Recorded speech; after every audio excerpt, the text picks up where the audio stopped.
The Cardinal King here, welcoming you back into the Cardinal Cave, and we've got an Extra-Zero festival deck to showcase for you.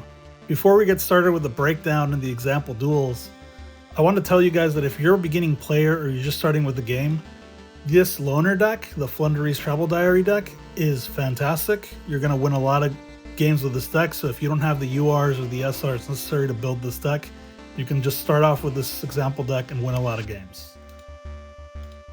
So we are going to show off this deck, which is a Floowandereeze deck, and you're going to be running into a lot of the starter decks in this game, right? In this festival, because a lot of people are playing them because they're fantastic decks. So I built this deck with the consideration of winning mirror matches against other Floowandereeze decks. So how do we achieve that?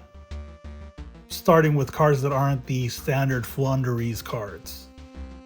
So first off, we're going to have stuff to stop the Robina, which is the main searcher of the deck, right? So we have Effect Veiler here. So whenever your opponent drops the Robina, you can stop it dead in its tracks. Same thing with the Ash Blossom. Stop that Robina, search dead in its tracks.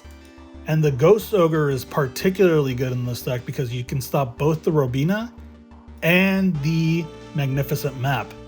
So once they have the Magnificent Map and try to go full combo on you, you can just say no with the Ghost Ogre and stop it dead in its tracks. What else do we have in here that delineates us from a standard Floowandereeze deck? We have the Gold Sark as an extra starter card, which lets us put down our Robina into the out of play zone, and then whenever we do a normal summon, we can grab her back, right? So if you don't start with the Robina in your hand, that's a fantastic way of grabbing it. We also have the Crossout Designators here, just to stop your opponent's hand traps and to stop them from summoning your Robina.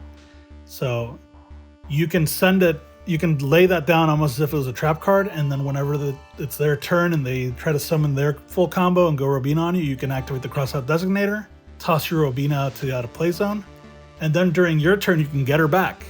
Fantastic, right? We are playing the Infinite Impermanence as well to stop the Robina search. And we have the Evenly Matched as a going second card. So how does this deck work standardly, right?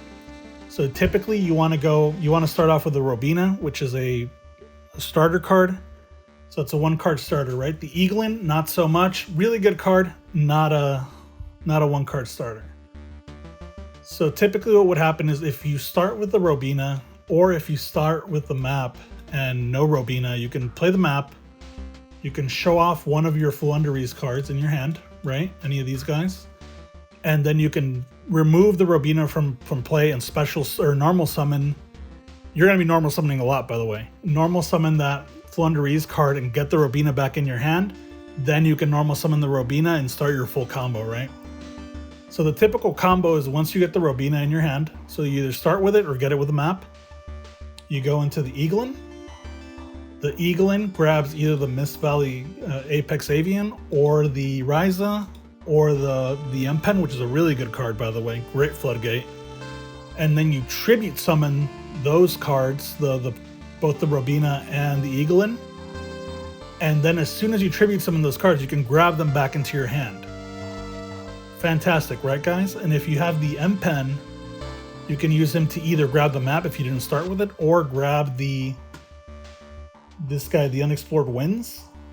And what the Unexplored Winds does is when you tribute summon a Floowandereeze card, you can use one of your opponent's monster for that tribute summon. Okay guys, here's an example match.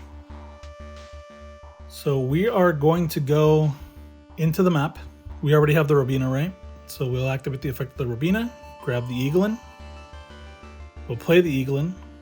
We are going to grab the M-Pen. We'll summon the M-Pen. Right? Pretty standard stuff. Grab back the two cards we just tributed. Right? Perfect. Get them back in our hand. Let's go. Speed this up a little bit. So we grab the Unexplored Winds. We'll play the Unexplored Winds. And we have a Crossout Designator just in case, right? So they're going to shoot out a Harpy's Feather Duster, which is a devastating move. And they're going to shoot out a Raigeki. And here's where this deck gets good. whenever he plays that Robina, we're just going to stop it dead in his tracks, right? So we just use the Ash Blossom to stop it. And we still have the 2 combo piece cards that we need in our hand to do our full combo. And now we just grab the Mist Valley Apex Avian. So right now, unless he has that face down to something super good, he has nothing he can do to stop us. So we'll tribute into the Ryza, and we'll return the face down card. We'll return our pot back to our deck. We'll grab the Eaglin, we'll grab the Robina again. And Bob's your uncle, look at that, he's got 2 cards left, and I'm guessing he doesn't have anything that'll help him. So he got the Toucan. He returned the Robina to his hand. I don't know if he knew that I had a second hand trap or that I was going to draw the Ash Blossom again, but we got him there, right? Here we go, guys. Second match. So we're going to do the Pot of Duality. Going to grab a Called by the Grave. We're going to play our little map. Since we didn't start with our start of the Robina, we're going to toss the Robina, and then we're going to get her back by normal summoning with the Stry. Boom. Play the Robina. Go into the Eaglin. Grab the Eaglin, grab the Apex Avian, tribute it.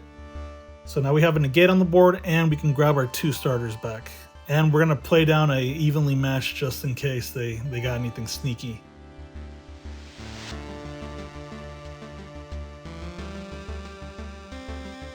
So there we go. They didn't even want to play anything just so they wouldn't go run into the negate. And once again, we can grab the Robina back. We're grabbing an M-Pen with the effect of Eaglin. We'll do the Robina, and there they stopped their play, but we call the Grave their play starter or stopper here. We'll tribute into the M-Pen. Grab the Eaglin back into our hand. We'll grab the Unexplored Winds. We'll play the Unexplored Winds, and now we have a barrier statue to stop them from getting any play out, right? So now it's really hard for him to have any sort of counterplay. So he plays them inside of the Sapper to try to get rid of the statue of the Stormwinds. We grab a Robina. We grab the Eaglin. And I didn't explain this before, but when we have the map, the Magnificent Map, whenever they normal summon, we get to normal summon as well. So we get basically a standby phase 3. Alright guys, let me know what you thought, if you built the deck, how it went for you. Don't forget to do all the goofy stuff that YouTubers tell you to do, like, comment, subscribe, and we got a little special message. Subscribe to the Cardinal King, Yugi Boy. This has been the Cardinal King, out.